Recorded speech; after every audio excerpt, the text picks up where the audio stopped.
దాంతో ఈవిడ పల్లవి ఏం చెప్తే దానికి తల ఆడించడం మొదలుపెట్టింది. మరి నువ్వు పక్కనే ఉన్నావు కదా, నువ్వు చెప్పాలి కదా. నేను చెప్తుంటే ఎక్కడైనా వినిందా? MLA, MP, minister, CM, PM అంటూ గాల్లో తేలిపోయి ఆ పల్లవిని నెత్తి మీద పెట్టుకుని నన్ను పక్కన పెట్టింది. తీరా చూస్తే అది కొంప ముంచేసింది. ఇంత జరిగితే మరి ఆంటీ పొజిషన్ ఏంటి? ఏముంది, ఎవరో చూడకుండా గదిలో కూర్చుని నెత్తి నోరు బాదుకుని రోజు ఏడుస్తుంది.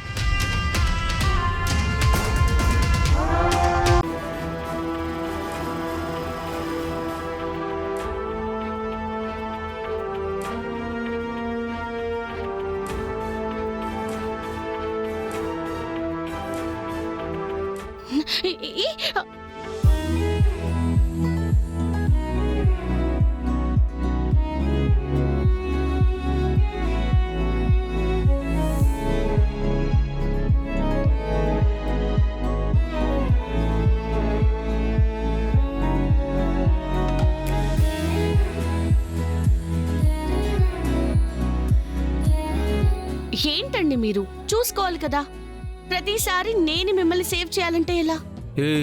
ఏంటి ఓవర్ యాక్షన్ చేస్తున్నావు? నువ్వు నన్ను ఇప్పుడు సేవ్ చేసావా? మరి మీరు పడిపోబోతుంటే నేను మిమ్మల్ని పట్టుకున్నాను కదా. హలో, ఆపు. నేను బ్యాలెన్స్ చేసుకునే లోపే నువ్వు ఓవర్ యాక్షన్ చేసి పట్టుకున్నావు. నువ్వేదో నన్ను కాపాడేసినట్టు తెగ బిల్డప్లు ఇచ్చేస్తున్నావు. ఇదేదో ఓవర్ యాక్షన్ చేస్తున్నట్టుంది, అందుకే చరణ్ తిడుతున్నాడు. తిడుతున్నట్లేదు, సరసాలు ఆడుతున్నట్టుంది. అందుకే ఇది బుగ్గలో పొడుస్తుంది చూడు. కొంచెం తగ్గు. అయ్యో ఆపండి మీరు మీ సరసాలు. పొగిడిన తిట్టిన తేడా తెలీదా నీకు? భగవంతుడా, నా కోసమే దీన్ని స్పెషల్ గా తయారు చేసి భూమి మీదకి దించావా తండ్రి?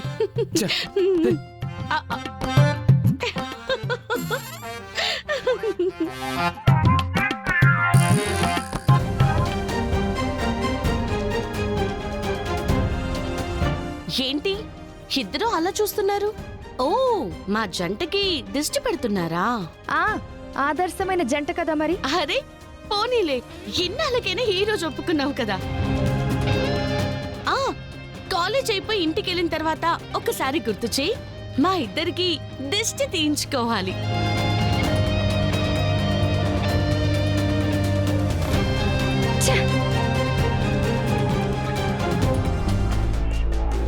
ఆంటీ, ఏంటంటీ అక్షిత చెప్పింది నిజమా? ఏం చెప్పింది? అదే ఆ పల్లవి మిమ్మల్ని పిచ్చిదాన్ని చేసి ఆ దిక్కులేని దాంతో పెళ్లి చేయించిందంటగా. ఇదంతా అక్షిత చెప్పిందా? అంతా క్లియర్గా చెప్పింది. నిన్ను అంతా తెలిసి మళ్ళీ ఎందుకు అడుగుతున్నావు? నేను వీపినయ్యానని మళ్ళీ గుర్తు చేస్తున్నావా? అది కాదంటీ.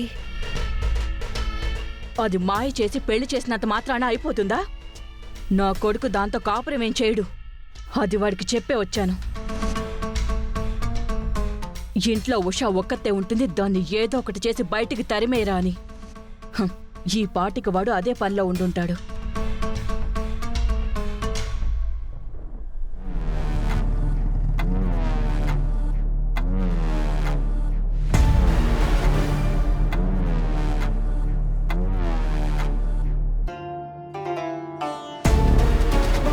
ఇప్పుడు అందరూ కాలేజీకి వెళ్ళిపోయి ఉంటారు. ఇంట్లో ఉషా నాన్నమ్మ మాత్రమే ఉండుంటారు. నాన్నమ్మ పెద్ద మ్యాటర్ కాదు. మమ్మీ చెప్పినట్టు ఉషాకి టార్చర్ ఎలా ఉంటుందో ఈ క్షణం నుంచి చూపిస్తాను. ఉషా, ఉషా,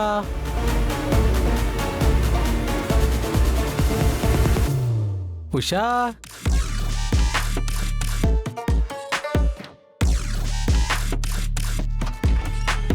ఉషా,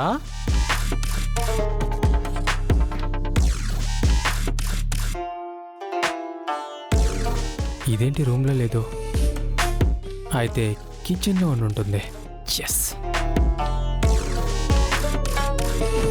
ఉషా, ఉషా, ఉషా. ఏరా, ఏంటి వెతుకుతున్నావు?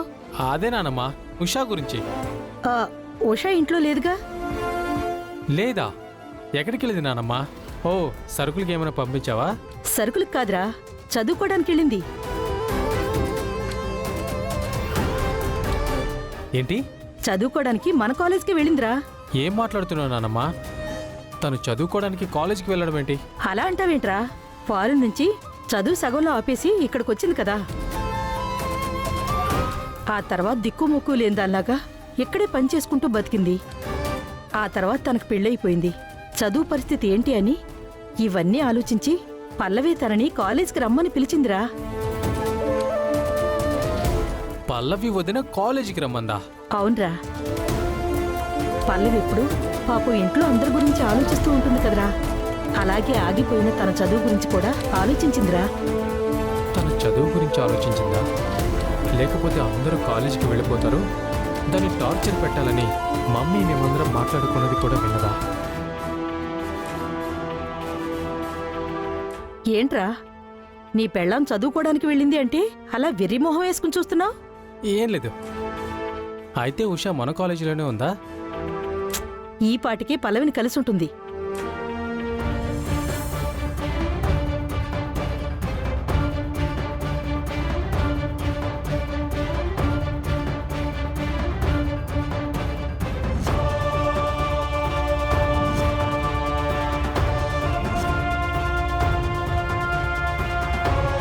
పల్లవి అక్క నన్ను కాలేజ్కి ఎందుకు రమ్మన్నట్టు? తను ఎక్కడుంది? రేయ్ అటు చూడరా, ఎవరో కొత్త అమ్మాయిలా ఉంది. న్యూ జాయినింగ్ ఏమో. రేయ్ ఇప్పుడు న్యూ అడ్మిషన్ ఏంట్రా, కానీ ఫిగర్ మాత్రం అదిరిపోయిందిరా. ఏ పాపా ఎలారా? నిన్నే. ఏయ్ ఏం పేరు నీ పేరు? ఉషా అండి. ఉషా. పేరు కూడా నీలాగే అందంగా ఉంది. ఏంటి మా కాలేజీకి వచ్చావు? రేయ్ ఎందుకు వస్తే ఏంట్రా? నువ్వు ఆగరా. నీ ఫోన్ నెంబర్ చెప్పు. ఇంతకీ ఎక్కడుంటావు నువ్వు? ఏంటి అలా చూస్తున్నావు? మా కాలేజీకి ఎవరైనా అమ్మాయి వస్తే తన ఫోన్ నెంబర్ చెప్పాలి, అడ్రస్ చెప్పాలి, బ్యాక్గ్రౌండ్ ఏంటో చెప్పాలి. సీనియర్లం, మేమేం చెప్తే అది వినాలి. అవును, వాళ్ళు పిలిస్తే సినిమాకి వెళ్ళాలి, పార్క్కి వెళ్ళాలి.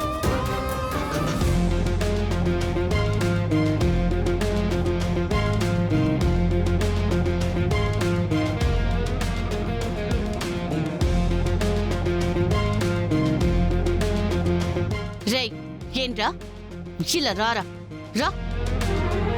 ఏంటి ర్యాగింగా? అబ్బే ర్యాగింగ్ ఏంటి పల్లవి? మన కాలేజీలో అదేం ఉండదుగా.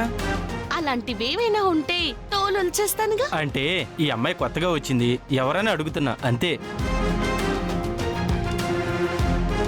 ఆ అమ్మాయి పేరు ఉషా. మన కాలేజ్ చైర్పర్సన్ సుమలత గారు ఉన్నారు కదా, ఆవిడ చిన్న కోడలు. అంటే నీకు అక్షితకి తోడుకోవాలా? అబ్బా వరసలు నీకు బాగానే తెలుసాయి.